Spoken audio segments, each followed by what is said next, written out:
Jonty was world record holder, and he coached many, many Olympians, often to gold medals, but didn't swim in the Olympics. Participation was not quite permitted at the time. Yeah. But hey, he set that world record in Philadelphia, I believe. All right. And what I'm going to talk again about today, and with the foundation as far as all the strokes are concerned, I'm going to go through a lot of slides, and I'm going to run through them pretty quickly just so that we can really get to the video.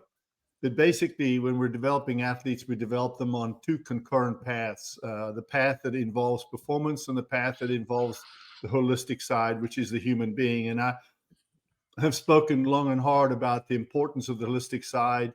And I try to emphasize to all coaches that if you work really hard on the holistic side, the performance side comes along for the ride. So now we really, we try to impact on holistic, just good human beings. And the performance side is the performance side. And again, it's just, I'm just going through these pretty quickly. We deal with two brains when we're working with athletes, and understand you as athletes primarily, the coaches are primarily working with the physical brain, which is all the axons, neurons, synapses, et cetera, that basically, think of it this way. We're basically taking a computer called the brain, and we're programming software that helps that athlete swim freestyle, backstroke, breaststrokes, and so on and so forth.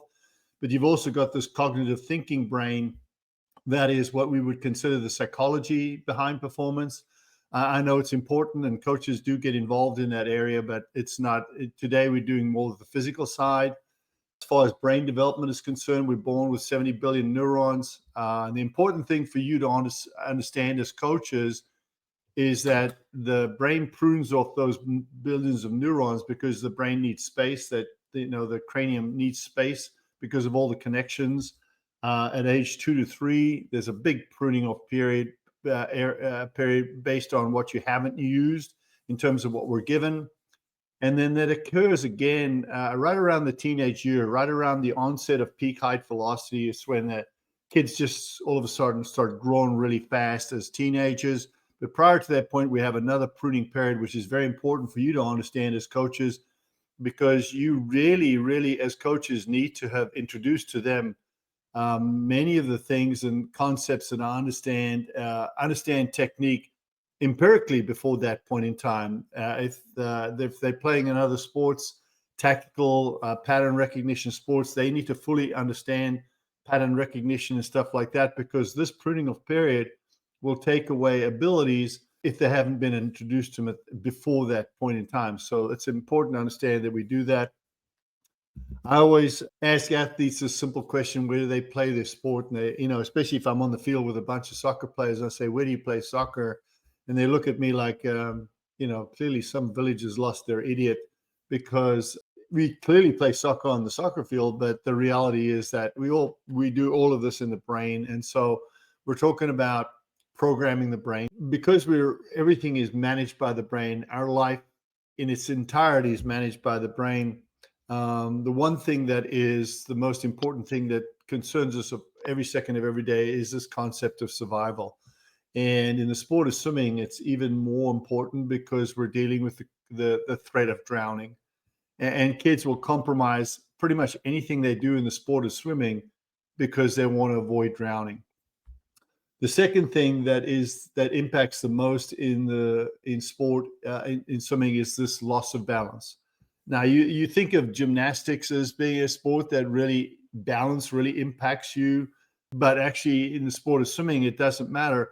When the brain perceives that there's been a loss of balance, and it doesn't matter whether it's on land or it's in the water, it's going to react the same way. And it reacts the same way because it puts the ankle into what I call a closed joint position.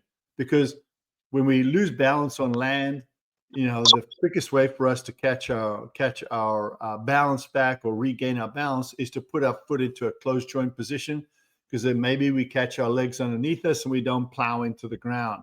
So you do it automatically. You don't even know it. You can see here, this would be a swimmer in balance, and you can see the toes are pointed, this natural flutter kick. You can see the swimmer underneath is completely out of balance, and the brain is going to immediately put this foot into a closed joint position. So when coaches ask me to evaluate a swimmer that I'm looking at, and especially if they're in a long axis stroke, I watch their feet first. I actually watch what their feet are doing, because the feet are the insight as to where balance is being lost. And you can look backwards upstream from that loss of balance point to actually find the genesis or the beginning of where that loss of balance occurs. So that's a big thing, and you really need to be tuned into your kids with regards to loss of balance and where it occurs, and be looking for closed joint action. The brain is wired for hands and feet, because the 99%, huge number of neurons are connected to hands and feet, because this is how we manage everything we do.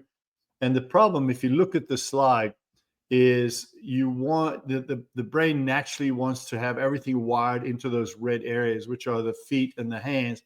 And as athletes, we want to change that, and we want to bring the focus into the core. So we want to manage everything we do from the core and not from the hands and feet. So we want to manage everything from the inside out and not from the outside in.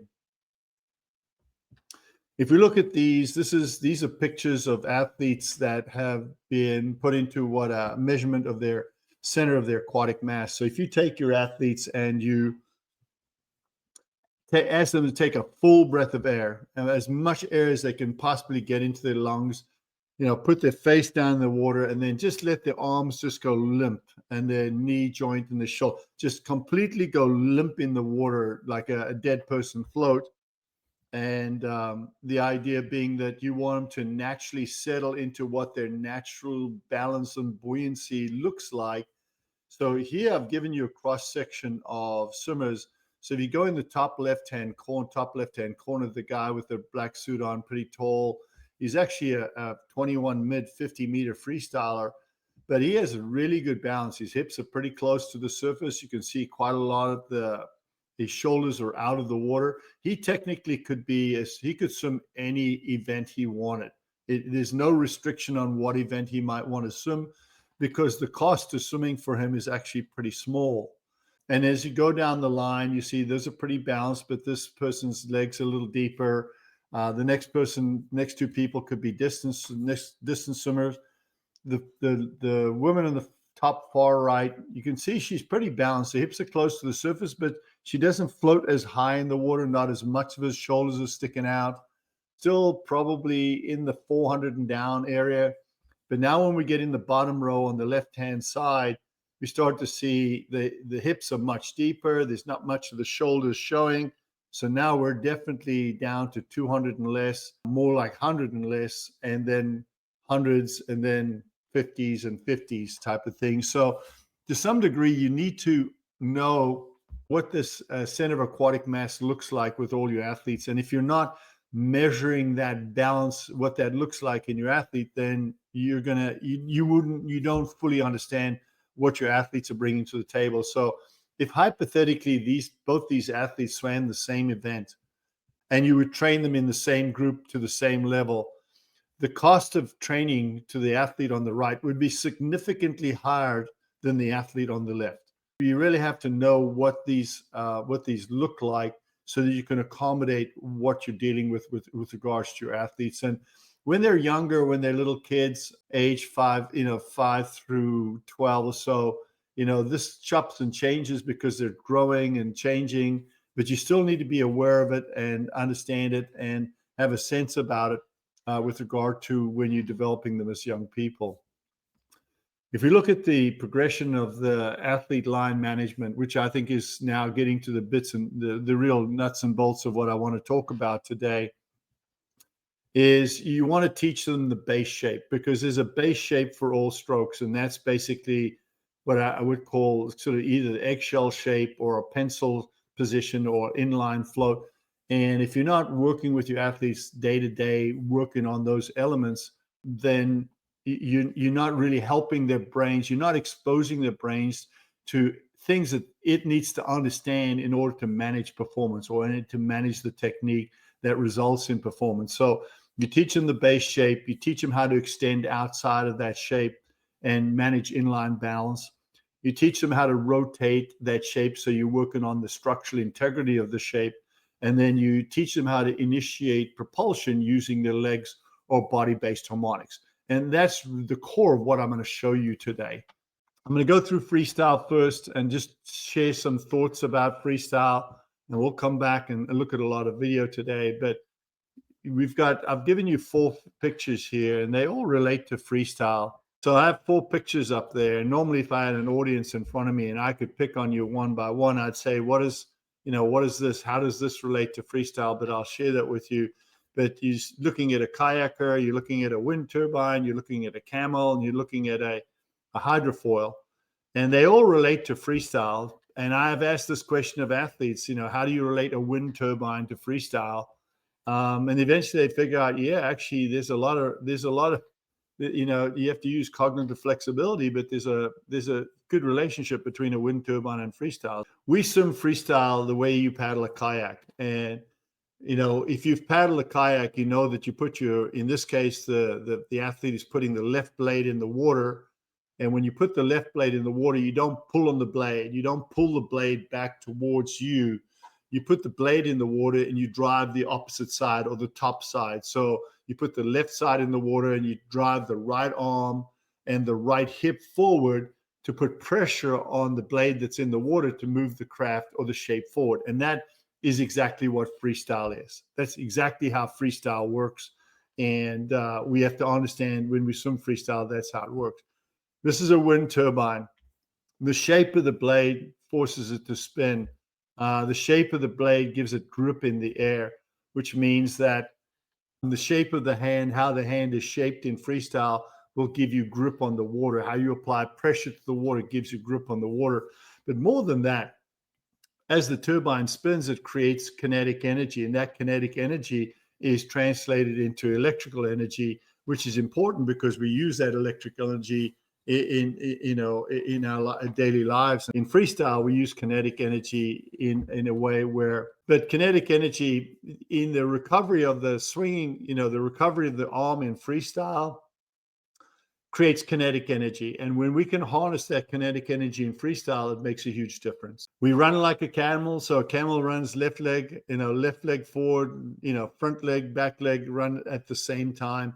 Actually, in freestyle, we're doing the same thing. So if you can look at this video, you can see this athlete has their right hand in the water, beginning to apply pressure to the anchor position. And the right leg is going to begin kicking at the same time. And you can see that the right leg has to kick to rotate the body, while the right arm is applying pressure to that anchor position, while at the same time, the recovery arm or the topside arm is being thrown and connected to the movement, and that topside arm provides what I call kinetic energy, which adds leveraging force, naturally occurring leveraging force to moving the shape of the body or the kayak shape forward in the water. But we actually swim freestyle pretty similar to the way a camel runs.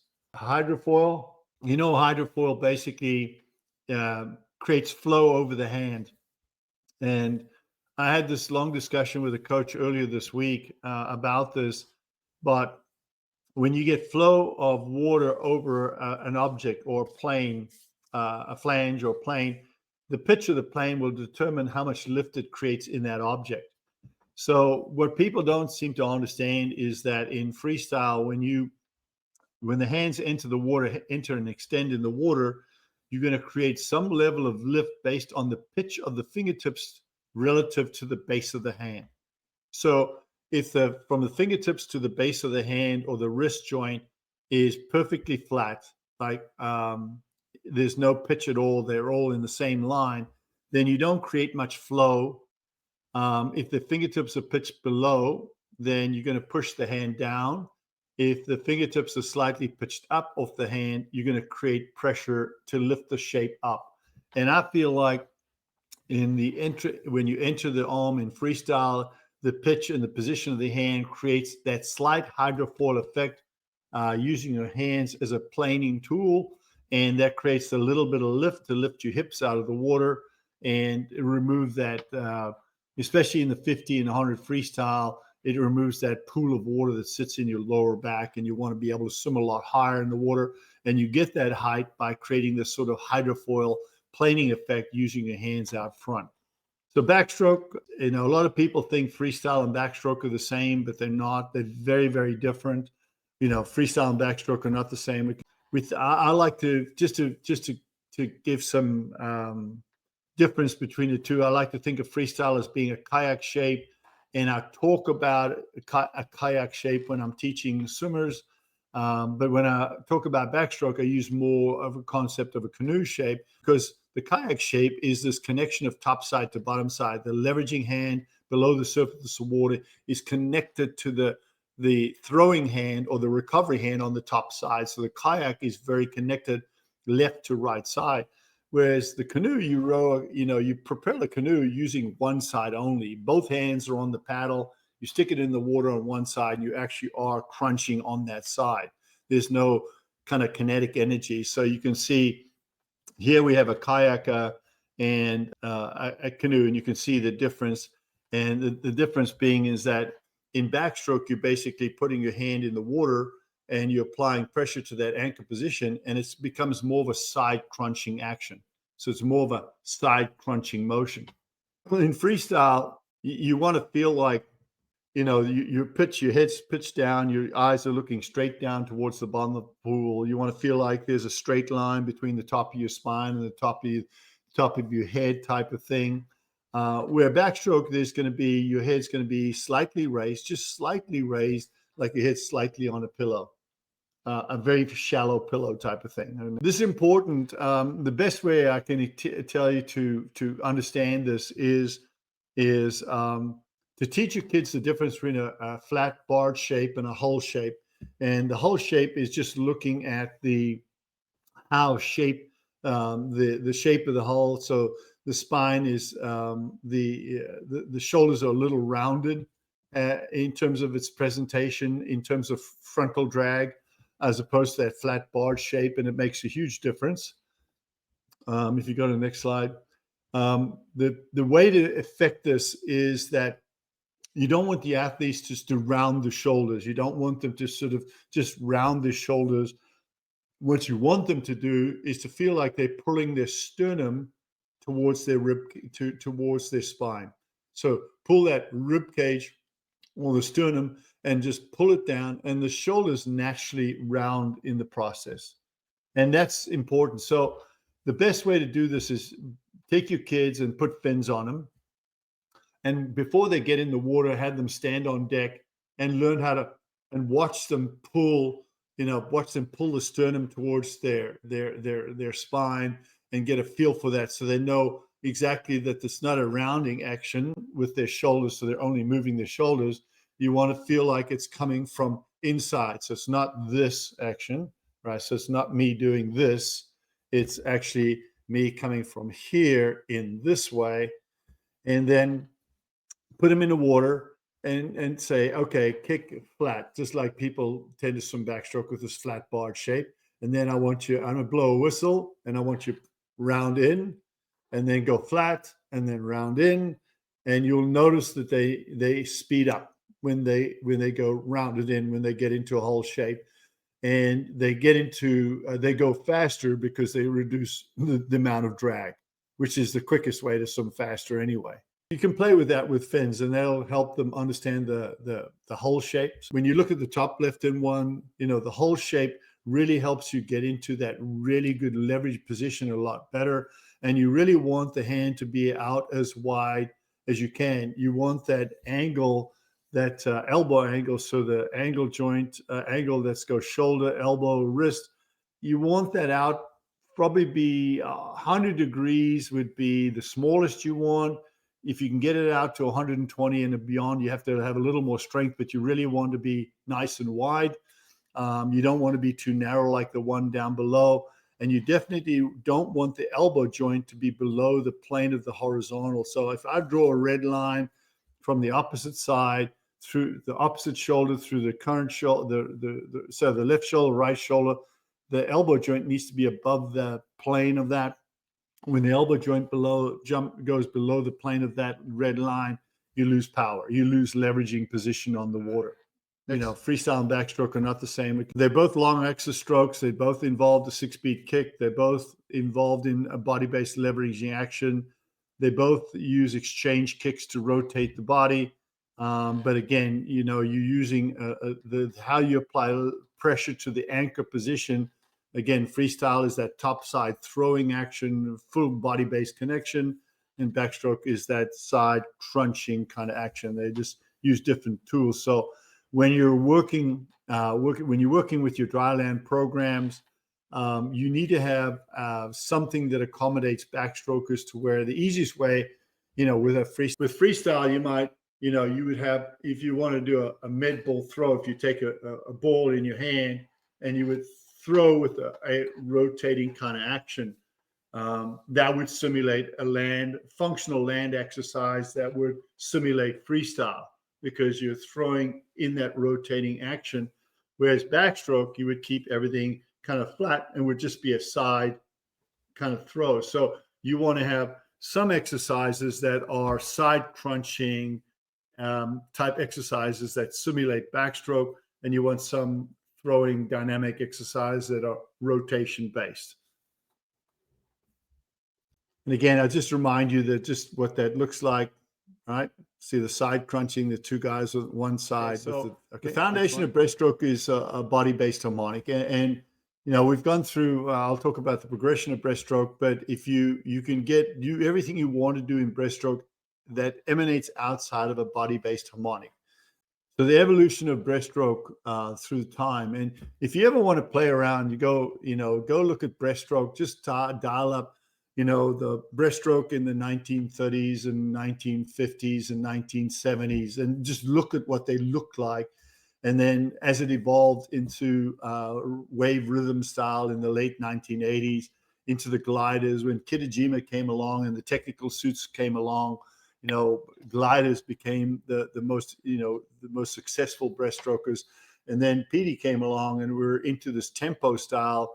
And now that some of these guys have really truncated the leg action to where it's not this full place your feet, more of a round kind of breaststroke, or what we consider a frog kick. They have this narrow little whippy kick that really doesn't do a whole lot, but it reduces a tremendous amount of drag and still qualifies as breast. Like almost looks like some of these guys look like they're swimming breaststroke with a dolphin kick, but it's not. It's involved in through time. So if you look at, especially this is a link to the gliders, and I share this. I was working with a bunch of coaches, and I drew this up on a whiteboard, and then just took a picture on it afterwards. The key to the gliders, and I like the gliders, and I still teach the breaststroke. When I teach breaststroke kids breaststroke, I teach them how to glide, because I think you can go from a glider to being a tempo breaststroker very easily, but it's very hard to go from a tempo breaststroker to be a glider. So to me, I feel like the gliding is the base foundation and important. So if you look at the top picture, it sort of says, you want to have an angle. And again, you remember what I talked about with regard to the pitch of the hands, and as the hands go up, what it does to raise the shape up. When you're in that full extended position, you want to make sure that the kids learn how to rotate the hips forward into a neutral position. So the middle picture shows you when the hips are rotated forward, the turbulence that normally sits on the base of the spine above the hips gets released down past the back of the knees into the calves. When you don't rotate the hips forward into a neutral position, they stay up and they hold on to that water, and that just creates increased drag and increased problems that you don't want. So when you're watching your breaststrokers swim in the water, you're looking for how much of that turbulence is sitting up on top of their hips. And if you're teaching kids how to be gliders, that's a real key, that you want to make sure that gets eliminated, and you want the next out sweep to occur pretty much where in the middle picture you see where the turbulence is at the back of their knees. That's where the next out sweep should occur on gliders. The kinetic energy in breaststroke occurs in the throwing actions. You get kinetic energy from two areas, right? So you're going forward into a full extension, and you're going to take your body and you're going to press the upper torso down below the surface of the water. So the biggest thing, the biggest thing that happens there is you're pushing your lungs down below the surface of the water, and your lungs naturally want to bob back to the surface. So that coming back to the surface is a form of kinetic energy if you know how to harness it. So the key here is to harness both levels at the same time. So you're extending into a chest press forward and into an out sweep. And when your hands turn the corner, when you turn the corner here for the in sweep, as you turn the corner for the in sweep, you allow the chest to come back to the surface. So you have the chest coming up as well as the hands coming in for the in sweep. So you're kind of harnessing that kinetic energy from the chest. And then you're shooting the hands forward as hard and as fast as you can, and using the kinetic energy of the throw to kind of lead the body into that next plant or that next extension, hand extension. So that in sweep in conjunction with the chest bounce creates good kinetic energy in breaststroke. And so you have to teach your kids how to kind of get that. So butterfly, again, same thing. It comes out of harmonic. I use the term harmonic. I should explain myself. There was a guy named Bill Boomer who impacted the sport of swimming from the late 1980s until he passed away a couple of years ago. And he was the first person that I ran into that used the term harmonic. And the first time he used the term harmonic with me, I was like, I had no idea what he was talking about. I didn't say, "Hey, coach, what are you talking about harmonic?" It took me a while to figure it out. But, the term we use is undulation or wave pattern. He just liked the term harmonic. And to me, it made sense. So I use that term a lot. But so butterfly definitely comes out of the harmonic-based elements. So the foundation is, and, how big that harmonic is determines in the 1970s, 80s, 90s, the 200 flyers all had a very high level of a harmonic. I mean, there was a really big undulation or harmonic associated with the stroke. And then a swimmer named Attilia Jedrzak came along, and she swam everything with a very flat stroke. And, she changed the paradigm in the 200 flyers, became very flat in terms of the harmonic, very more power-based. In butterfly, we have what I would call impulse-driven or harmonic-driven. There are two different styles in play today. I'm very much a harmonic-driven butterfly. I teach harmonic-driven butterfly. I've never been a big fan of the impulse. Impulse-driven butterfly is based off how Michael Phelps swims butterfly. He really impacted the world with, you can see that picture of him with his chin sticking out of the water when he extends to take a breath. Harmonic-driven would be more like Milak, the way he swims butterfly. And he creates as much propulsion on the entry as he does on the exit. Whereas you can go to the next slide. You can actually go to the next slide. So if you look at the impulse driven, it's kind of like this very, very weighted towards getting over the top of the hands and then doing this strong pounding second kick, driving the hands out, put pressure on the hands to drive the shape forward. And you have this huge surge coordinated between the arms exit and the second kick. Whereas the rhythm style is as much the front and the back at the same time. And I like it because it is way more economical. Impulse driven, the entry kick and the pressure, the amount of propulsion that the arms create in the out sweep is very small. Everything is designed to be on the exit kick and the finishing, driving, putting pressure on the arms to drive the shape forward. Whereas harmonic driven is very different. It's balanced. It swims in harmony. It's more economical. It's more economical in terms of the metabolic cost or the energetic cost of swimming the stroke. So to me, is far more effective. If you look at them one on top of the other, that's how they look. The amount of power output is basically the same. They just look very differently. And to be honest with you, like I said, I feel like I prefer the harmonic driven one. So, okay. I think we're pretty close to the end here. Oh yeah, so this the same thing. You have a chest bounce and you have a throw. If you're harmonic driven, then you control the recovery of the arms and you control how their recovery. It becomes very body based on recovery of the arms, and you can actually use them as a kinetic tool. And you can use the chest bounce up front. I think it's important. So if you look at the difference in shape management, the impulse driven is top. It's kind of like classic Phelpsian look with the eyes looking straight forward, whereas the harmonic driven, the management is very different. The best way for me, I teach my kids how to swim butterfly with a tennis ball underneath their chin. So I want them to put a tennis ball, especially when they're younger, and a tennis ball fits in there nice and snugly. Then they need to learn how to swim butterfly with a tennis ball underneath their chin. And when they can do that and breathe at the same time, they figure it out very quickly. I usually, with young kids, I'll always do it with a pair of fins on, because that really helps the process. But that's the quickest way to impact everything. Okay, so I've got 3 slides here.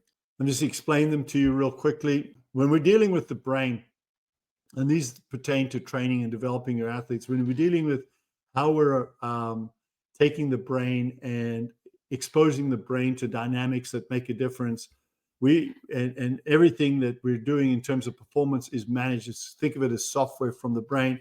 In a traditional model in training, when we're training athletes, we're looking at putting time into conditioning, strength, power on land, weight training, swimming that is geared towards preparing them to swim fast, so more race-specific or race-specific pace level and technique work. So those 4 areas might encompass all the time we have with our athletes in the pool.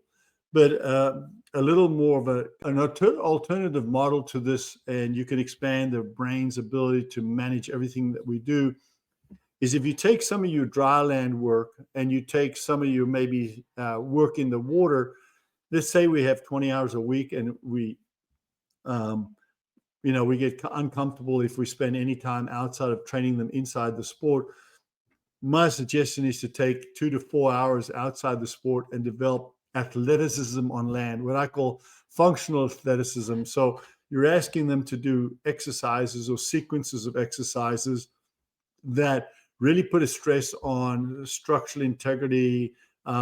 There's core-based, they're balance-based.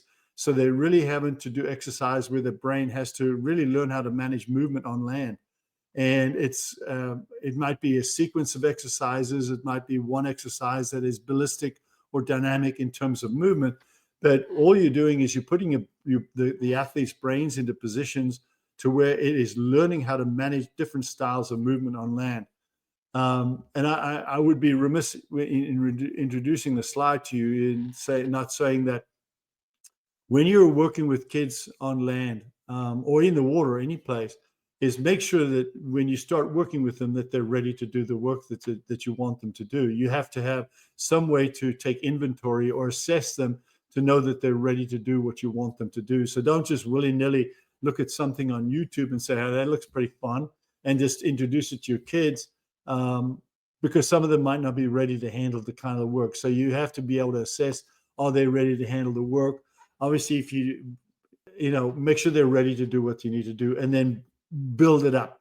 Start small and then become more complex. But the more work you teach your brain, if I was given a choice of 10 swimmers that have swum from age 5 till 10, and that's the only sport they'd ever done, but they were really good, accomplished swimmers, or I could choose 10 swimmers who had swum part-time from age 5 through 10, maybe only trained twice a week, but they played soccer and basketball and they did gymnastics and all this other stuff in those 5 years.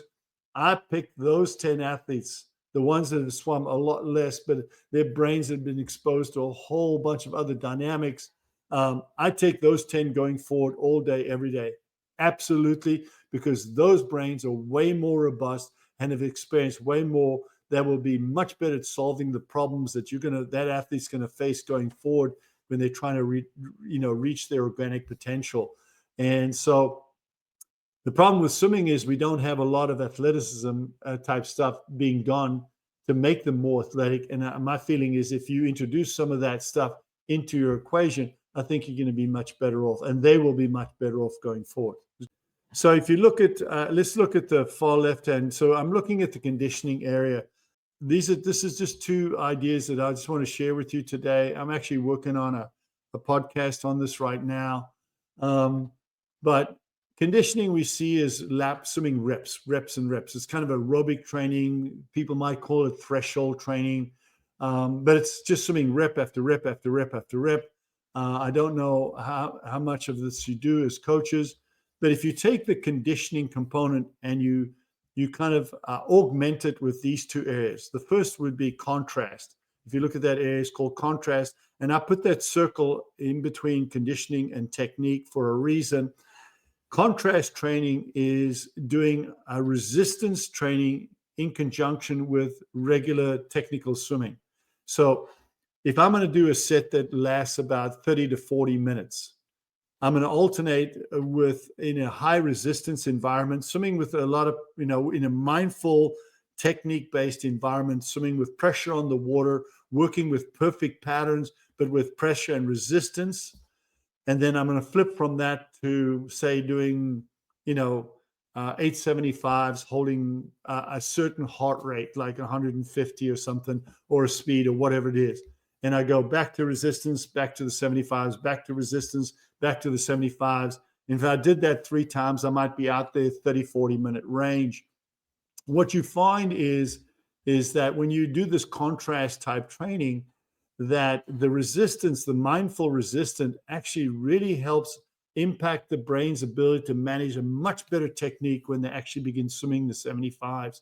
And you see this amazing kind of, almost they look like they're swimming effortlessly with a very low metabolic cost into their swimming. So when you do contrast training to augment some of the conditioning that you do, you actually find that the brain's ability to really hone in on really good technique and an efficient technique gets enhanced by flipping between the two. And I call that contrast training. Mixed training is a little different. It's a combination of land and water. So if I'm doing a 30 to 40 minute workout with my kids, and I'm saying, my goal is to keep the heart rate somewhere between 150 and 170 range, which is great.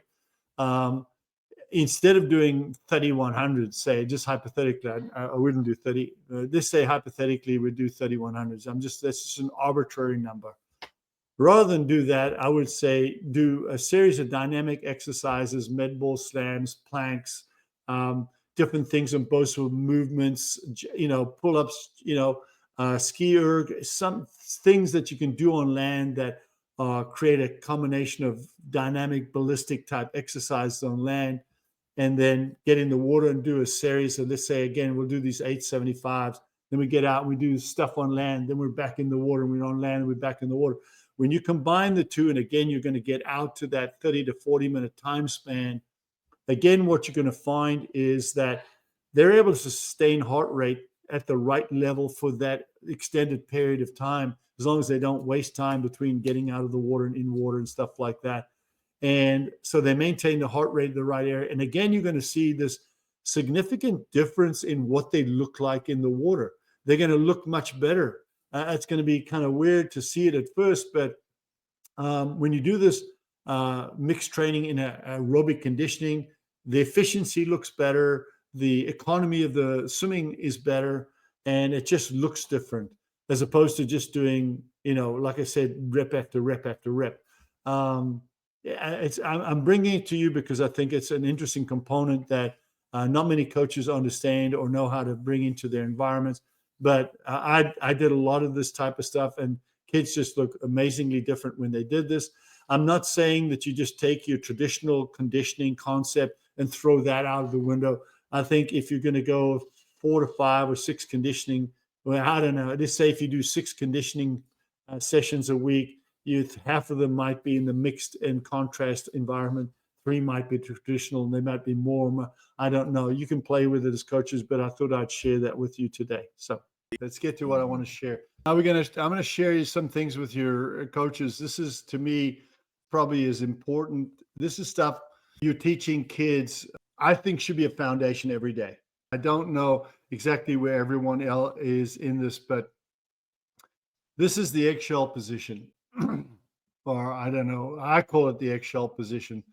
Kids need to learn, when I started earlier and I said that we're very survival based in terms of how we approach everything it is that we do to offset that survival, that drowning problem. You have to teach them how to feel comfortable in the water and taking a full breath of air and just naturally letting themselves get into this nice eggshell position really helps. So the eggshell position to me is just when I'm working with a group, and this is me taking a picture. I was working with a group of about 50 kids in Singapore, and I just took some pictures of kids. So this is eggshell position, and this would be, from there you would take the eggshell position to extend it into an inline float. So they would, once they feel comfortable eggshell, then they would extend out into inline float. And when you do this type of thing, when you do that, when you go from this position into this position, you're really taking that sort of getting them comfort in terms of, yeah, I can bob and float at the surface of the water into sort of that kind of inline sort of kayak kind of shape in the water. You can do it in different ways, and I like to do it in different ways. So this is a pencil position, learning how to just, and this one's a little harder because now they're sort of in a position where they are kind of having to bob a little and hold their position. So he's just doing it, just holding it sort of up and down in the water.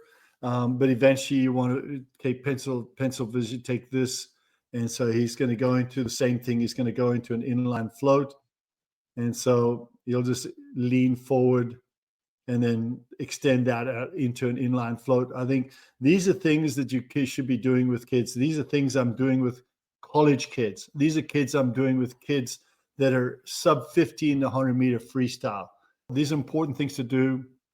I also have them sort of put a pull buoy between their legs and just work on that, just kind of maintaining that really good posture in the water. This kind of, if they're on their back, it's a canoe position. If they're on their stomach, it's a kayak position.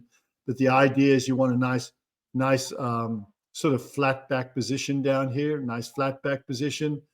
You put the pull buoy in here, nice toe point, everything in just that nice, perfectly straight line type of thing. This is what I'm looking for. And so you can get them out there. And then once they feel real comfortable with that, which is where I start with them, I would put them in the water and say, okay, we're going to start out and I'm going to blow a whistle. When I blow a whistle, you're going to release the pull buoy, and I want you to maintain this position. So you can see she's done a great job here of maintaining a really good position with a great posture in line with the toe point, and she's maintaining the body at the surface of the water. In this case, kids that are very leg heavy, the legs would begin to sink. And so I explained to them that's normal, that's natural. Just try to fight it so they don't sink as fast. Hold on to them a little better. The progression would be, I would start them in line. I would start them in line with a pull buoy. And once I feel like they're really comfortable with the pull buoy and they've got the right posture, then I let the pull buoy pop out. So hold that posture. So I'm just teaching them how to manage the structural integrity of the shape of the shape, and maintain how to maintain balance in the water. So this is the first time she'd ever been introduced to something like this. So she's learning how to take that, again, just rolling, she's just learning how to rotate in the water. Right.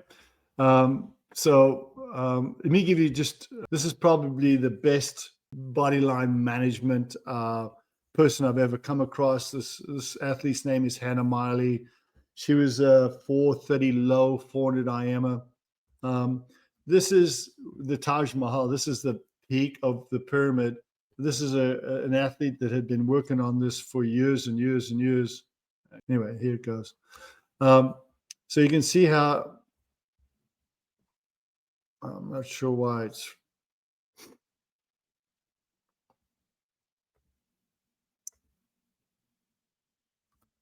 So she's going to rotate around very slow, no pull buoy.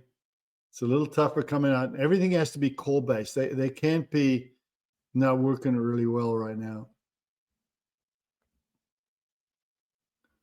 So that would have been normally would be a fairly good sequence. And now she'll rotate onto the other side. And it has to be core based in what they do. I'm going to come out as, I'm just going to pull this stay. Maybe it'll do it right. So she'll actually get into this position. No, it's line management. It's just learning how to manage the shape and balance of the line. And it has to be core centered. It has to be, so she's going to rotate on. And if it's not core based, if you're not inside out on this, you can't do it.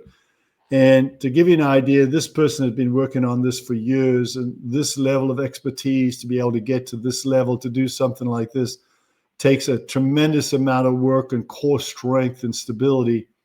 Okay, so hopefully this is someone who's been working on it for 2 months. So this is someone that's worked on this for 2 months. So you can see, they can get pretty good at it. And when you teach your athletes how to manage shape, line, and balance, you can see she lost her balance going over. But when you teach kids how to manage shape, line, and balance, the brain's ability to manage the shape the way she's managing the shape translates into how it manages that, propelling that shape at high velocity. They improve time significantly, really significantly, when they learn how to do things like this. Okay, so hopefully this is someone who's been working on it for 2 months. So this is someone that's worked on this for 2 months. So you can see, they can get pretty good at it. And when you teach your athletes how to manage shape, line, and balance, you can see she lost her balance going over.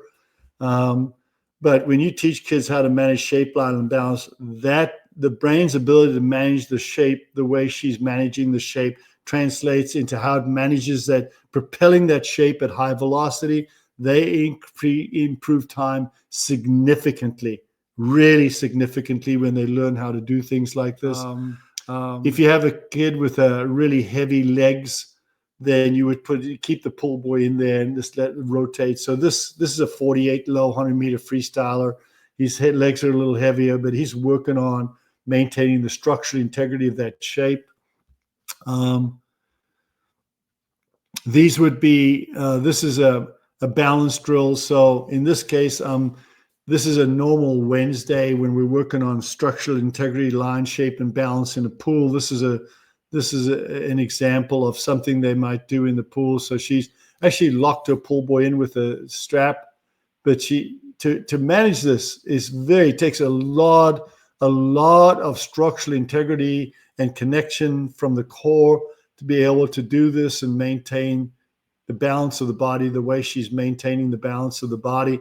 So I'm just showing you some things that are relative to some of the things that I think are important. So if you have a kid with a really heavy legs, then you would keep the pull buoy in there and just let it rotate. So this is a 48 low 100 meter freestyler.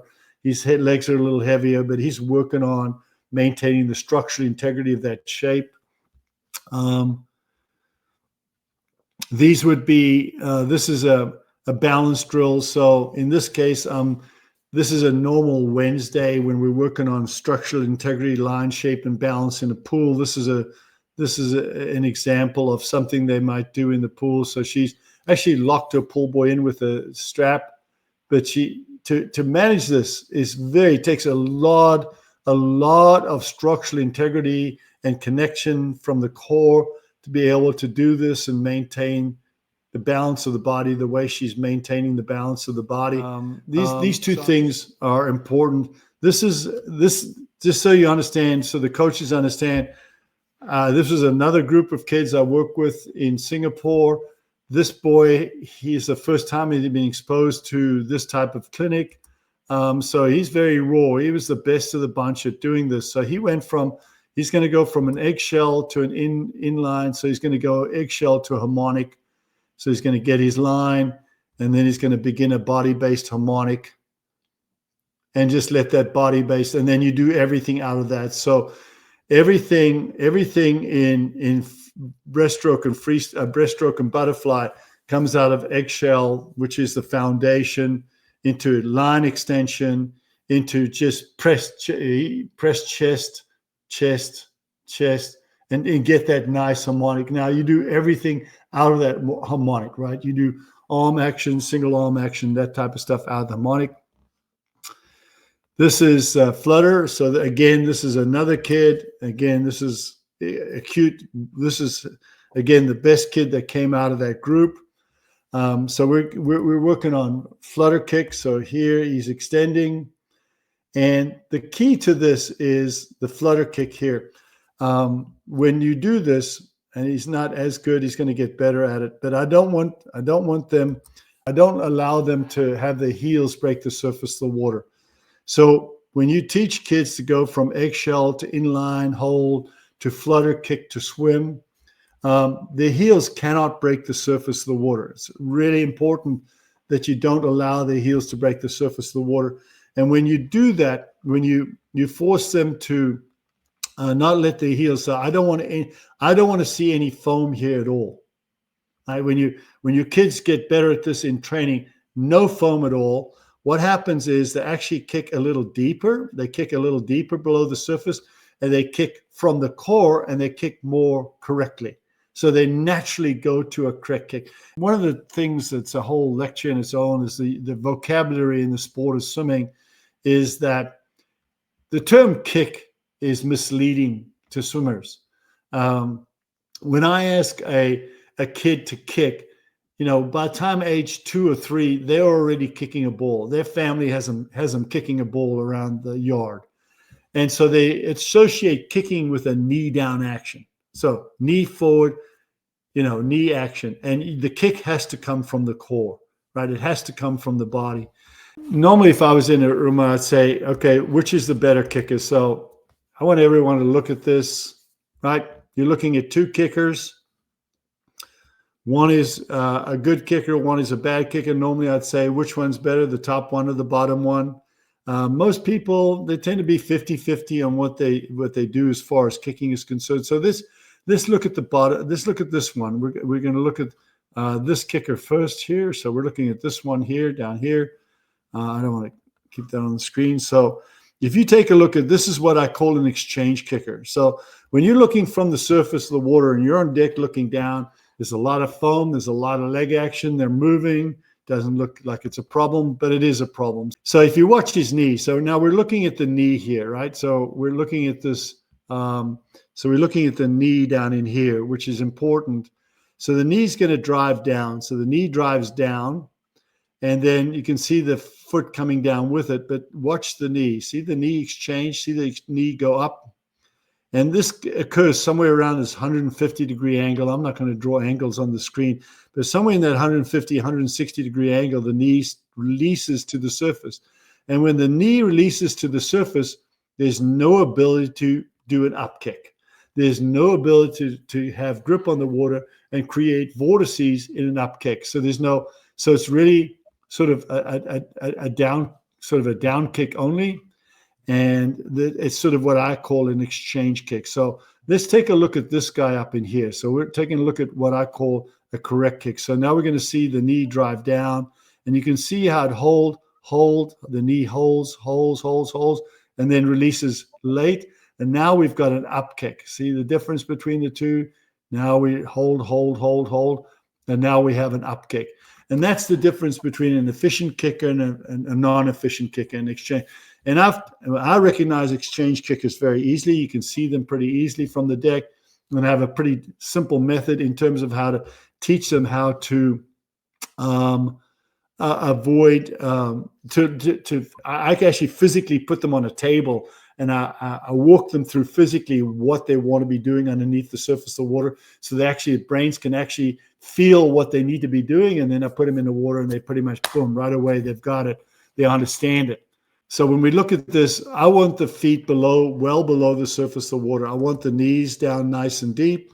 I really want them down nice and deep down here, right? And I don't want them breaking the surface of the water, and they will naturally learn how to kick correctly because the knees are deep and they can't break the surface of the water. They tend to go deeper with their foot, and they hold that angle up, and they learn how to kick back, and it comes from the core. So the normal sequence for me in working with young kids and teaching them how to some freestyle is I'm going to teach them how to start in this eggshell position, right? Comfortable in the eggshell position. Then I'm going to let them extend into a line. Then I'm going to let them kick, and they're going to look like they're kicking a little bit uphill when they do, because the legs are going to go down nice and deep. And then from there, I'll add arms to that equation. And I'll ask them to put the arms into that equation just naturally. Don't think where they're going to just let the arms naturally go where they will naturally fall in, and they will just be where they need to be, type of thing. So for flutter and backstroke would be the same. I'd start on a eggshell position, roll over on the back, and again, same thing. Kick to swim, always kick to swim.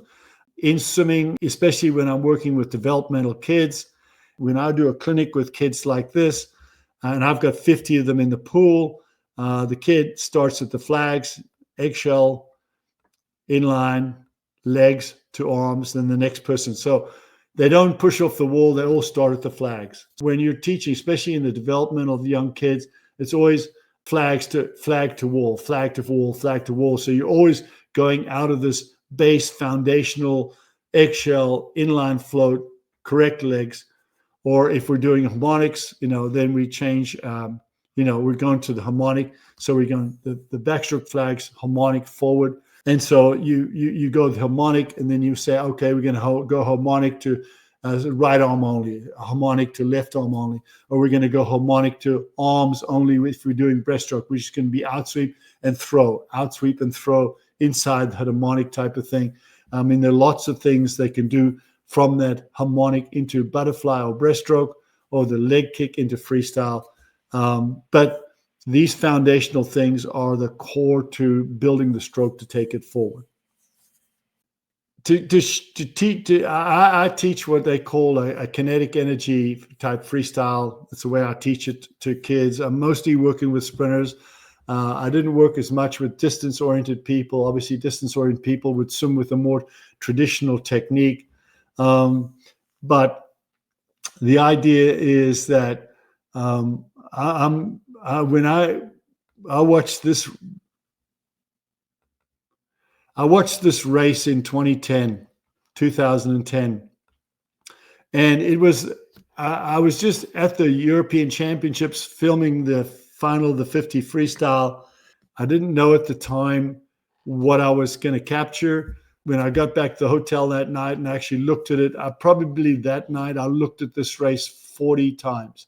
And I was absolutely, the Europeans, the Commonwealth people have the term gobsmacked, when I realized what I was looking at. So this is that race. And this race influenced me more with freestyle than any race ever before. So we're looking at two freestylers, and we're looking at mainly these two guys. So we're looking at these two guys here. This guy's using more of a windmill stroke that's not connected. This guy's using a sort of what I call a kinetic energy freestyle that is connected, and they're both very different. So if you look at the windmill guy, there's no connection between the arms. They're just sort of windmilling themselves. Whereas if you look at the guy in the white cap, it's very connected. But what really, really got me that night is that he's hammering it as hard as he can to see what by connection means. If you look at the right arm entering the water, you can see the left arm recovery is connected to the right arm, and the right arm recovery is connected to the left arm. I mean, he's fully, that throw action here is connected to what's happening underneath the water. But the last 15 meters of this race is what really got me. So right in here, this section right in here, when he kind of takes his foot off the gas and he's just effortless power, that sort of effortless power in that last sequence. When I watched that and saw that, my brain said, wow, I was really, really, really intrigued by it.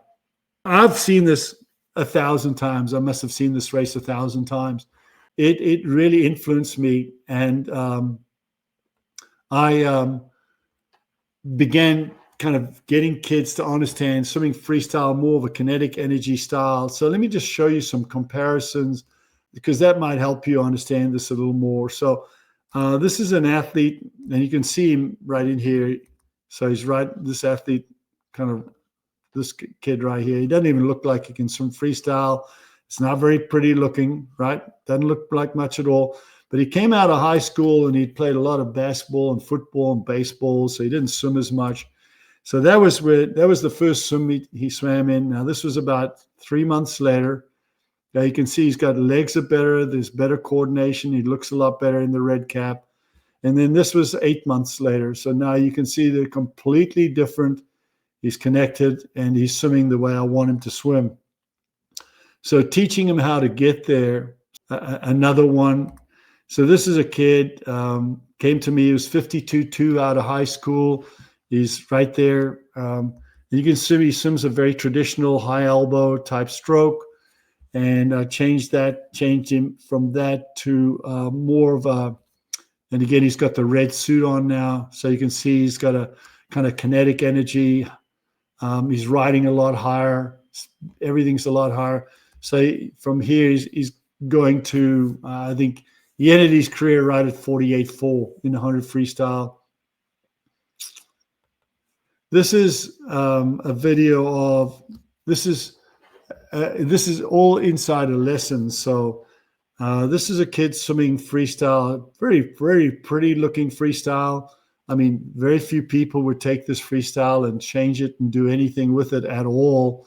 But in a space of about 30 minutes, I taught her a very different freestyle, and this is what that freestyle looks like. So this is at the end of a session, teaching her how to swim a more, what I call kinetic energy-based freestyle. So if you look at this, why I didn't like what she did, if you take a look at when she puts her left arm in the water, so now she's got a left arm anchor position here, and you can see the right arm is not connected to it all. There's no connection between that right arm recovery and the left arm. So all we're doing is we're propelling the shape forward, essentially just using the left arm only.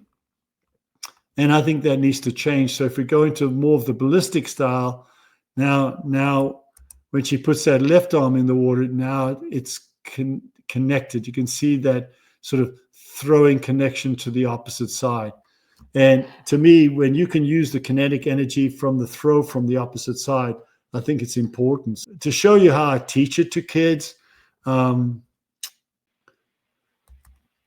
so this is kind of like he's paddling his kayak. He's going to put one side in the water, put a hand in the water, and he's going to throw the opposite side. See him throw the opposite side, boom. And then he's going to put the other hand in the water, and he's going to throw the opposite side. So when I put this stick in his hand, and it's actually a piece of plastic, it's a tomato stake. It's put in the ground for tomatoes to run up and down. So I allow, basically what I'm doing here is I'm taking his brain and I'm helping his brain understand how to get connected top side to bottom side by putting a stick in his hand. What about PVC pipes instead of the tomato stakes? You can. I mean, the skinnier the better, right? The skinnier, the more of the heft. So like a broomstick is pretty good. You can get a pretty decent sized, broomstick that's not so thick, right? So it needs to be at least 6 feet in length, basically, is what you're dealing with. The next thing I would do is I take an athlete and I put what they call an alignment kickboard, and I put the alignment kickboard on one side. And I like this because it has a level of buoyancy to it, right? And so you actually have to put pressure on it to press down. Which kind of simulates, because when they're swimming, they're actually there's an enter pressure period that creates a lift for the hips. So this floaty kickboard kind of simulates that. And then on the opposite side, I put a 1 to 2 pound weight on their wrist. So when that arm throws like that, right, the brain's over here going, okay, this is different. This is a weight. I got something on my wrist. What's going on here? And so when I taught freestyle to kids, I wanted to put them into an environment that was completely different, completely new. I don't want to go into at length to explain why, but it's easier to teach the brain something new when you take it a little bit away from what it knows. So it's in a completely new environment. So with this floaty kickboard, that's different. That's not really, it is freestyle, but it's not really freestyle. So what's going on here? So the brain becomes more awake and tunes into what it's doing. I've got the weight over here. So I'm going to teach the brain how to connect throwing that weight to driving this paddle down and use it as a leveraging tool to vault the swimmer forward. So I've gone from a stick, having a stick in the hand, now to more functional freestyle. So this becomes more like freestyle. But again, I'm teaching the brain how to take the opposite side to throw it against that side. All right? So that's really all, that I don't want to, the bottom line with me with freestyle is I'm still going to come back to that eggshell position. I do this with my world-class kids, right? I take them eggshell position to inline float, to starting the legs, going legs for 5, building the legs slow to max, and then adding the arms. So when we're doing explosive power, race level performance sprinting in training, it always starts from a neutral position, a balanced neutral position. I very rarely have them push off a wall and do that. Yeah, I still do some of that, but a large majority of the time is going from what I call a balanced neutral position. And it's always legs to arms. And I always want the legs to be deep to start with, and then build to max power, and then I add the arms, right? You can still do that and do it with perfect technique. I could do the same thing. Instead of sprinting, I can go to perfect technique. But again, ultimately, you're taking this computer, the brain, and you want to create the best environment you can as a coach to allow the brain to absorb and understand what it is you're trying to get it to learn, to understand, type of thing. When I do a clinic in backstroke, I find actually backstroke's pretty simple. I don't want to get too complicated, and I don't want to pull out too many things. The easiest way is to teach them, I'm going to come back to putting them in position where I put them in line and float with the kickboard, then release the kickboard. So I work with the shape and the balance of the shape and the connectivity of the shape. And then I have them kick. So I want them to understand the whole shape. So I do those independently. But then I like to sculling to a double arm sweep, that nice. And you can see that that double arm sweep is, again, a nice wide, and it's just a sort of an impulse and it just like wide double arm thing. And then to me, there are two things I'm going to do with backstroke. Is I'm going to teach them to swim backstroke with their head up nice and high. Now, okay, so this is pretty simple. If you want to teach your kids how to swim backstroke, do two things. Make them swim with their head high out of the water like this. And it looks weird. But what happens with backstrokers when you make this a focus and a priority, these two things. So when they do double arm backstroke like this, double arm backstroke, they learn the pattern, that like shallow side crunching pattern, right? They learn a shallow side crunching pattern, which is basically what you want the brain to simulate when they actually swim. That's it, right? And then from there, I ask them to swim like this. And then I ask them to get out. When I get them out of the water, and I say, when you're forced to put your chin on your chest and swim with your head really high out of the water, what happens? And these things happen instantaneously. Number one, you can't swim unless you're connected. You absolutely cannot swim unless everything is connected.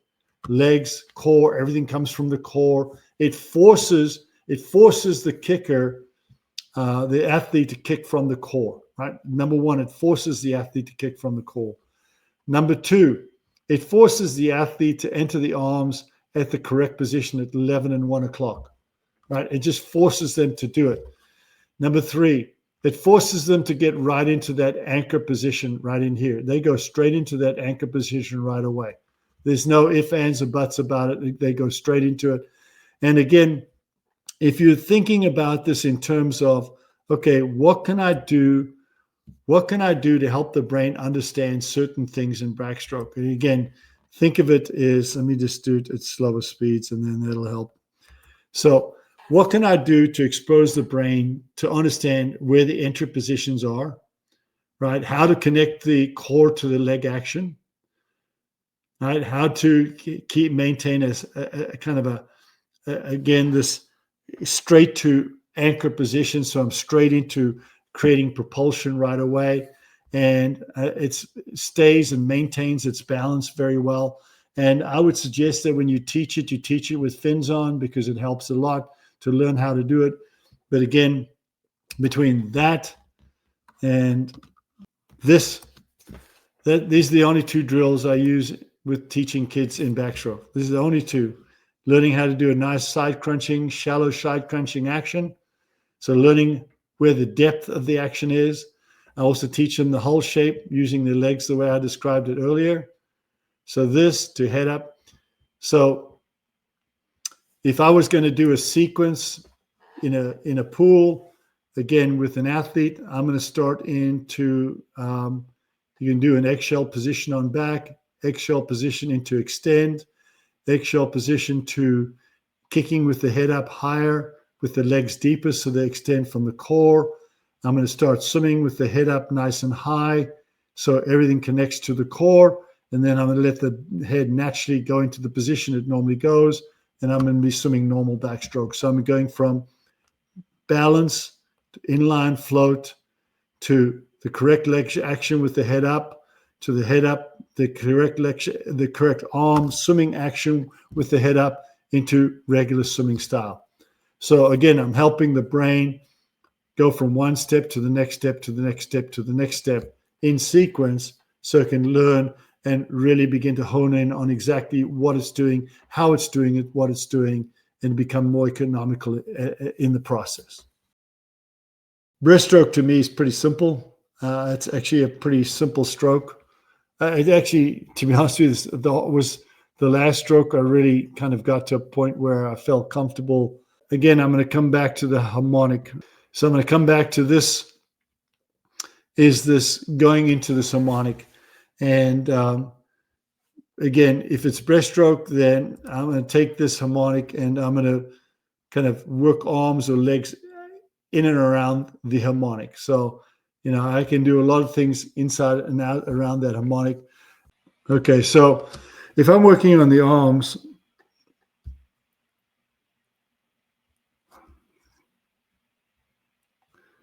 okay, let me get out here.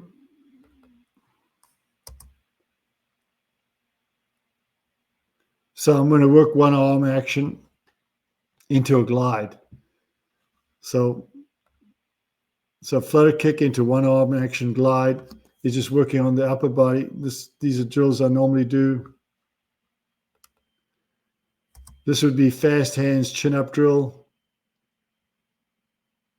with a flutter kick. This would be fast hands with getting the head in line. So fast hands, flutter kick, fast hands, head in line.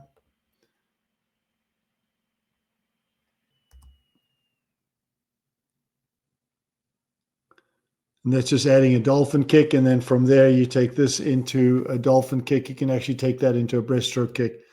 So I'm just working on the fast hand side of things. The leg kick, probably best just doing it on your back, learning how to kick breaststroke on your back. This is probably the best way to do it. You're just kicking breaststroke on the back. And again, the reason I love breaststroke kick on the back is that they can maintain this really good line in the body. So you really want to keep the hips up top, knees at the surface, and you're really just using the legs again as that whipping, kind of closing whipping action. So they get a sense of that line and position. But It just helps the brain understand what you're trying to do in terms of how everything's put together, and the narrowness of the kick. Some people like to put a pull buoy in here to keep the knees nice and narrow. Some people even put, Ray Luce loves to put actually a band around they put a band around their legs above their knees. And so, you're looking at them from behind. I mean, they're kicking with their knees really close together in terms of working on that whip action of the legs. I feel like when Ray does that too much with his kids, they end up dropping their knees too deep in the water sometimes, which can be a problem. But I like to keep it simple, just working on the arm action, working on the leg action, and then working everything outside of the harmonic. This is Milak on a front view.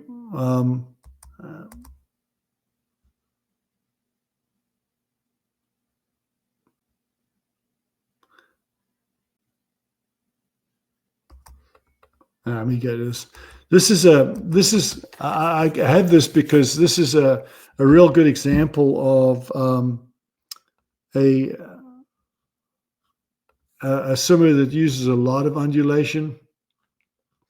So she uses a lot of undulation to get what she's looking for. So this would be an example of really a lot of undulation as a swimmer. You can see that there's main stuff I wanted to share with coaches today with that core floating, inline float, eggshell, extending everything from there. The points I really wanted to make today is teach your kids how to float, teach them how to extend out of their float and hold and manage that line in a canoe or kayak shape, teach them how to kick correctly out of that position, teach them how to create harmonic out of that position, teach them how to kick from depth, and you will change. I think a good example, I did a clinic for a group up in Cleveland and took them through a lot of the stuff that I normally take a team through when I teach a clinic like this.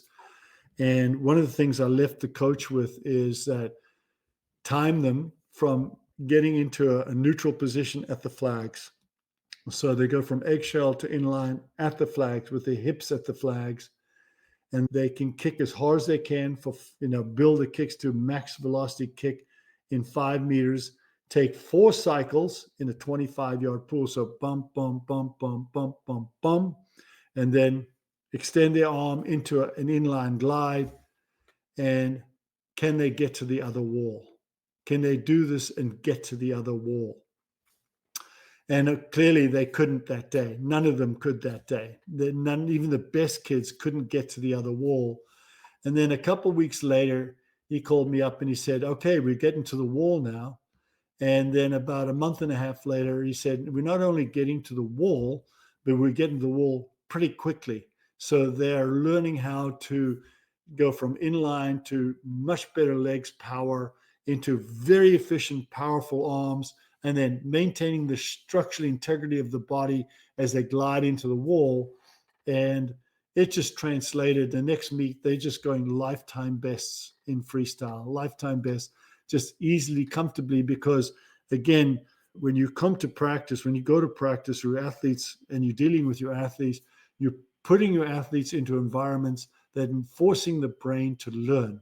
You're forcing the brain to understand concepts and principles that help it become much better at managing the structural integrity of the shape that you're propelling at whatever velocity you're propelling it at. And the more you can create environments where it's doing that, the better off they're going to be. When I got to the University of Indiana in 2019, I had been working with the kids for a month. These are elite level swimmers. There are kids that swim at the Olympic Games.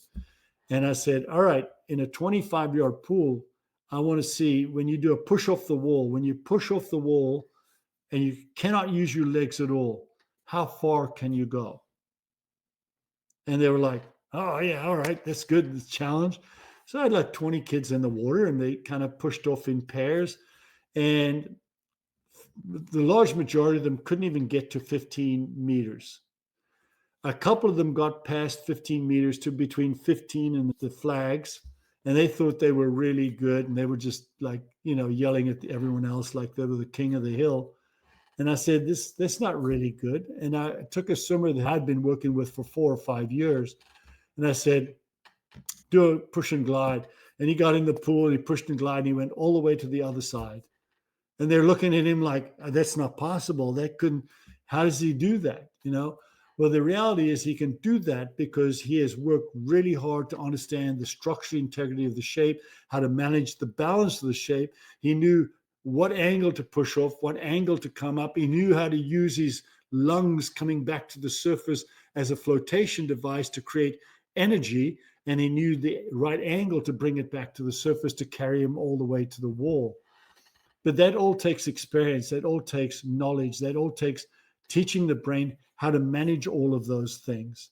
So my advice to all the coaches in this group is to start to teach your kids how to manage balance in the water. Teach your kids how to push off the wall. How far can they glide?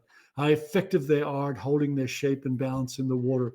Then remember how I said, always go from eggshell to inline to flutter to legs to whatever intensity arms, intensity legs, intensity arms, and do everything out of that into swimming, because that really helps the brain understand how to manage structural integrity into what you're doing with regards to your swimming. Coach, that simplifies the whole explanation. The last part that you made was the most simplest explanation and most clear explanation among all. I think earlier they might be confused on what is the main purpose of that eggshell. It's just a starting position. That's all. It's just a simple starting position. Now, this one, when you said the person who had been with you for about 4 years Yeah. made it up to the 25-meter, wow, that simplifies the explanation why it's really needed. It's really needed for them to learn how to do that kind of balance. Yeah, well, it took the group I work with in Indiana. It took someone 4 months to get to that.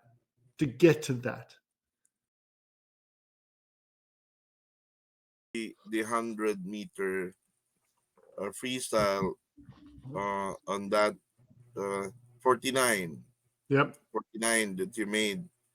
Um, Coach Jonty, what what is in your head? Your objective was just to get about um, the big lead on the first 50, or you have a target time on the first 50. I talked today about brain training and how everything we do is software in the brain. Uh-huh. And basically, when your kids come to practice or you go to practice to work with your kids, your goal as a coach is to help them improve that software. And I didn't understand this when I was swimming at the time. And I didn't understand conceptually what I'm talking about today when I was swimming at the time. But the best way I can describe it is that when I swam that race, it just happened, right? I don't remember actually even swimming the race. It just happened, so there was, I had a conceptually, I had a tech, I was going to do X going out and I was going to do X coming back. In my mind, I had a program as to how I was going to go about it. But I distinctly remember swimming the prelims and getting out and my coach saying, when you get to there was a line on the bottom of the pool at about 35 meters. And he said, when you get to that 35-meter line tonight, I want you to begin to accelerate into the turn, because I was kind of taking out, kind of accelerating out of the start, being smooth into the turn, and then just hammering the back half. That was the goal of the race. But he said, listen, I want you to sort of accelerate into the wall from that line. So pick up your tempo and get through the wall and bring it home. And I remember even in the race when, and I had sort of in warm-ups that night when I came in the pool, I sort of swam a smooth. And then when I saw the line, I sort of, in my mind, I sort of picked it up and went into my turn and did a turn. So I sort of got my brain programmed, so that when my eyes saw that line, this is what was going to happen. And so the race that night, I mean, that day, it was actually 3:00 in the afternoon. I just remember sort of seeing this was like an out of body experience. I remember seeing that line, and I just remember everything just picking it up. I wasn't consciously saying, "Oh, there's the line. I got to pick it up." It just happened, right? The turn happened, the second lap, everything happened. I finished the race. There was no fatigue, no anything at all. So to me, what I did as an athlete is I was able to, on my preparation, on this cognitive thinking mind, I was able to get out of my own way. I had all this stuff programmed, ready to go to do what I wanted to achieve. And all I did behind the blocks was make sure I got out of my own way. I didn't get concerned with the temperature and the fact that it was in the mid 90s. There was humidity out of the wazoo. It was in the middle of the afternoon. None of that concerned me. It was just, okay, here we are. This is my lane. Let's go. I didn't care who was swimming next to me. I didn't care who I was racing. They weren't important. It wasn't important at that time. It was just letting it go. You were coming from what time? Before you made the 49, you were coming from what? 50.8. I'd spent all year, that year, I said my goal was to go 49.9. Mm-hmm. That was my goal, right? That's what I wanted to achieve. And I was really mad when Montgomery went 49.9 at the Olympics. He went 49.98, and I was like, that's, that guy, he got there ahead of me. But if you look at it technically, I mean, when you watch that race technically, I think the last time I showed this race to a group of swimmers, I was up in Indiana in 2019, and they said, "Coach, come on, you got that 100 free. We want to watch it." So I said, "Okay, we can watch it." So I pulled it up on the screen. I had it up on a big screen, and they were nice kids, So they watched the race. The first remark is like, "You don't have goggles on." I'm like, "Yeah, this is 1976. Goggles didn't work the way they work today, Yeah, and I felt the swimming pool is too shallow. Oh, it was. Yeah, It was long. It was but your height is above 6-footer. It does, yeah, 6'5", but I'm 197 Wow. meters, Okay. but 1 centimeters. But our dives were so horrible in those days. We didn't get much below the surface of the water anyway. It didn't matter. Yeah. Anyway, It's too shallow. I start the race, and they see the start and the transition and begin to swim, and they're nice kids. So I hear this, I hear these stifled, like, oh my God, that was horrible, and they watch me swim, and then they see the turn on the far end and how I come out of the turn, and how they can't stop themselves. They go, "Oh my God, that was horrible! How did you go that fast?" Yeah. Yeah. So There's a big difference. Yeah. You are from South Africa, right? originally, Yeah, originally, and most of as of now, the Olympic president is coming from another part of Africa. Okay, but most of the good swimmers are coming from South Africa. What is the difference between the other sides of the African area? Because well, it's well, if you look at the there's an interesting book, Eckstein, called Taboo. It was actually controversial when it came out, and he talked about the evolution of different sports from different parts of the world, where we get the best, runners from. We get the best distance runners from Kenya, but they're not just Kenya. They're on the west side of the Rift Valley, specifically from the Nandi tribe or the Kalenjin district, and everything up the west side of the Rift Valley into Ethiopia, around there, all produce great distance runners, right? Yeah. All the sprinters in the world come out West Africa from Nigeria and the Congo, and their routes have, the top 500 rankings in the 100-meter sprint on land have traced their roots, from that area, that part of the world. But to be honest, South Africa has produced a lot of great athletes, mainly because they were populated. When the soldiers came back from the wars, the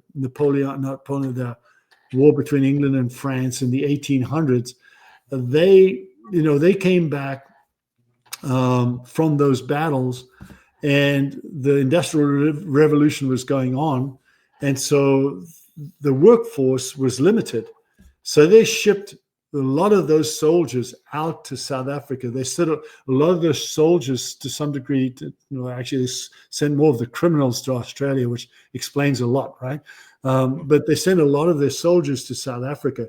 So a lot of those soldiers are the base populations or the white populations in Southern Africa. And, your best athletes were your soldiers. If you understand what I'm saying.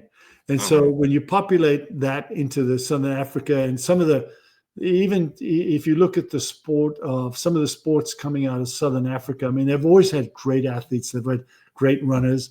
That rugby team right now, that integrated rugby team is dynamic. It is the most dangerous team out there because now we're getting the best of African culture, some of that initial white culture that was infused into that part of the world in the early 1800s from that genetic source, and you're getting what you're getting. So that's why a lot of those great athletes come from that area. But you're also starting to see some great athletes coming out of Tunisia, some of that area, that are producing some really good distance swimmers because they're part of that genetic rift that comes around off that Rift Valley area. So they're great runners, distance runners out of Tunisia. Now they're realizing that they have great middle distance swimmers coming out of Tunisia.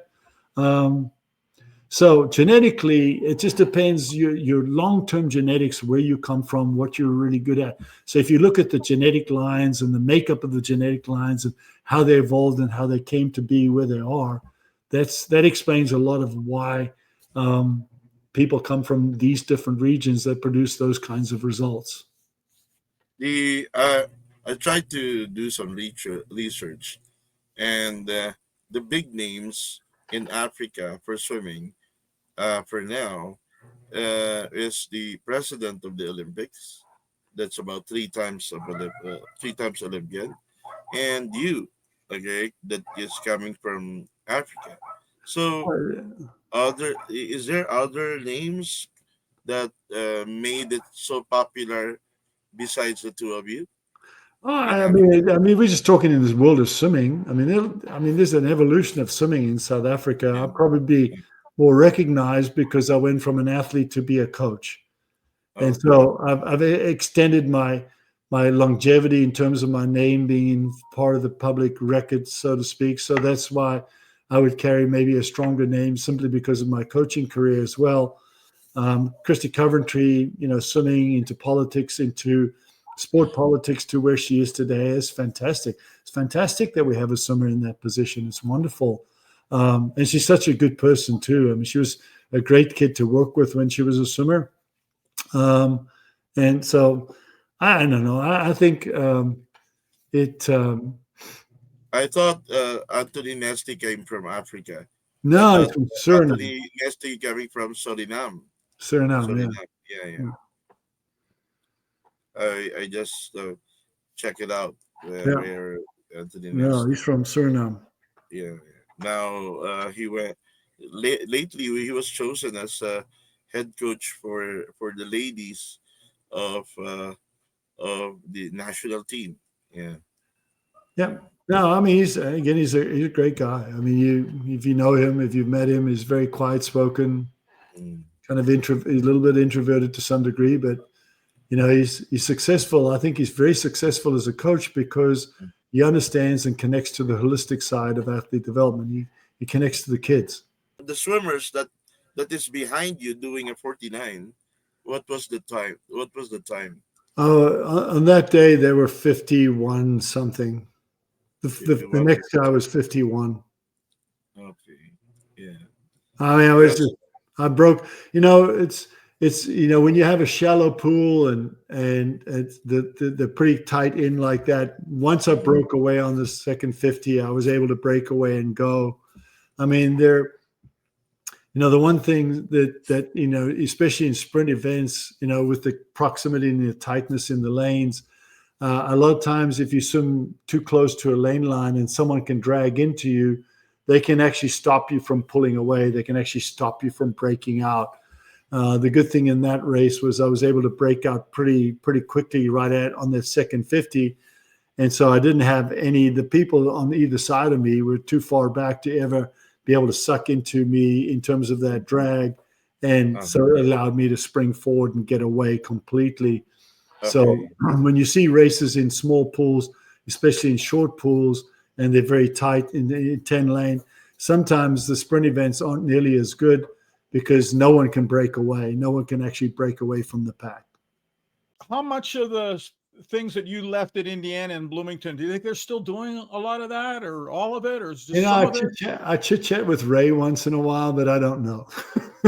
I don't know. I hope so. I chit chat with him about different things, but I left a lot of stuff and a lot of things. But again, if you don't have a tremendous amount of background and understanding of how to utilize conceptually what it is, because when I got to Indiana, Ray was traditional. He was all about speed coming at the end of the training period. Like he felt like speed came at the end. And I said, Ray, I'm not that way. I mean, I'm working on speed day one. In fact, when we're getting in shape and we're doing sort of that little bit of aerobic training, when you're getting your kids in shape, I'm hammering speed as hard there as any time in the season for two reasons. Number one, they're coming off a break period, so their bodies have returned to what I would call homeostasis, where they naturally are. And so they're more open to speed at that time, and they're more naturally open to use their natural speed. So I want to enhance it and take advantage of it at that point in time. And then I know from experience that when you open up that speed window, that speed, that the brain's ability to manage speed at high velocity translates into everything they do going forward. It impacts and helps everything they do going forward.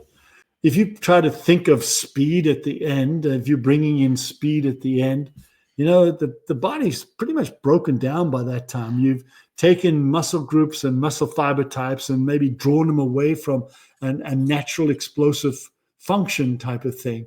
You might have co-opted it into more of an aerobic function. So to me, speed comes in the beginning, not at the end, which was opposite from Ray. People at the top of USA Swimming have been changing around a bit. Are you connected much with what's going on at the national level or with the club development levels? I've talked to them. I can't. We've talked about using me as a independent contractor, which I'm really excited about. But it hasn't kind of come to fruition, especially since I think USA Swimming's in a really huge shortfall money-wise. So they have to figure out how to utilize, their funds, which at this point I'm not sure that in the calendar year of 2025 that's functional. Maybe 2026 they get a little more organized. But I'd like to. I really would. I feel like I have a lot to give. I watched some of the races from the US Open, and I'm seeing the same mistakes some of those kids are making that they did at the last Olympic Games or the last World Championships. And I know how to fix them. I know their problems I know how to fix, and I can fix them pretty easily.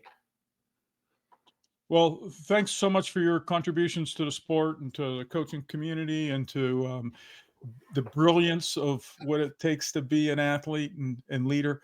I think this is probably, speaking of money, the year to be an ex-college football coach. The payouts have been, I'm seeing one post that $228 million has gone out to coaches did not coach anymore. Yeah. So we're not blessed with that type of fortunes. Connects to coaching kids. So what other podcasts can people maybe catch you on? You said you were working on something. If I have I have a YouTube. If they go on YouTube and they just dial my name in on YouTube, Brain Training for Sport, they'll catch anything that I'm putting out there. I'm working on one. I shared actually 3 slides on a podcast I'm working on right now, which is what I called functional athleticism, the concept of brain training and bringing functional athleticism into the training environment, which I'll probably put out maybe Sunday this week. But I'm slowly building it up. I mean, I've put out maybe 5 or 6. My intention is to have probably 20 to 30 podcasts that cover initially just general sport. So a soccer coach can watch the podcast and learn from it. Swimming coach can watch it and learn from it. And eventually I'll become very sport specific in the sport of swimming. This is, today I dove a little bit into contrast training and mixed training. In a podcast, I'll really get into the details. What does it look like? Show them what a set looks like, how it evolves and how it unfolds type of thing. But right now I'm just doing kind of broad brush strokes. Eventually it'll be a little more detailed. And they're all going to be on YouTube. There are quite a few of them on YouTube right now. Yeah. Great. Well, I would. Know. If you go into YouTube and put my name in or Brain Training for Sport, Jonty Skinner Brain Training, you'll probably get to the channel. Okay. I would love to get you back someday to talk about the vocabulary of swimming.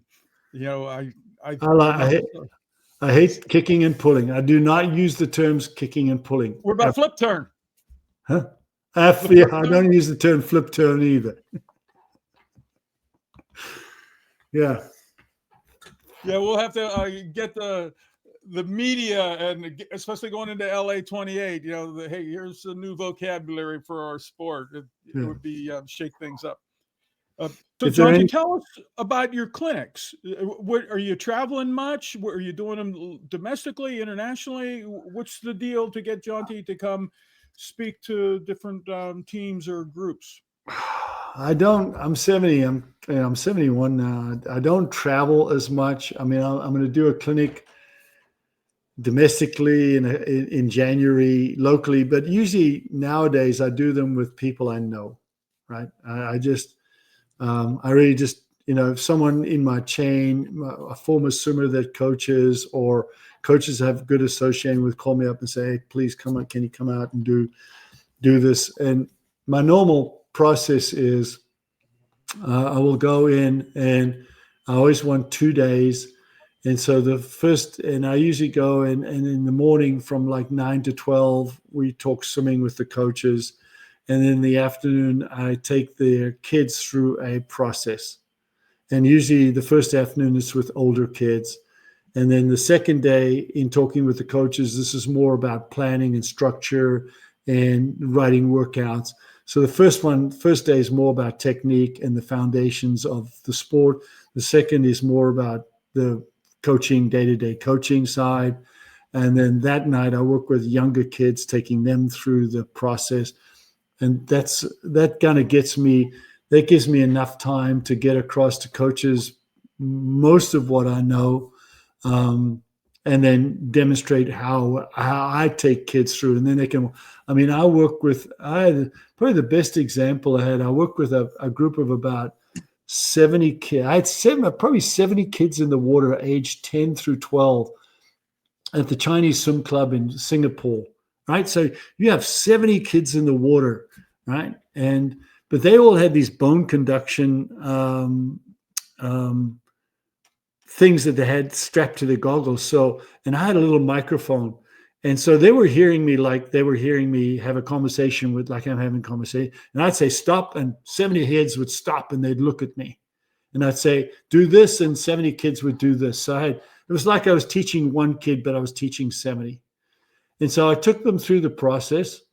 And when I got to that leg kick, and with a deep leg kick, I was trying to explain to the coaches the importance of why this is. And then when I asked them to go from the inline to the deep leg kick to swimming, I just listened to these coaches behind me. I could just hear them go, oh my God, that kid, they look so much better.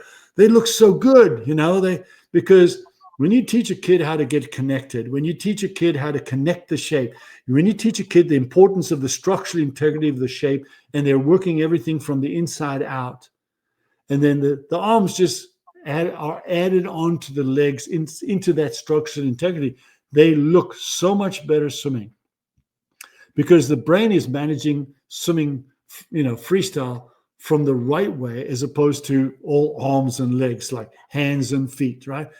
It's got to be inside out, not outside in. Coach, thank you so much. And we know that you gave a lot of time today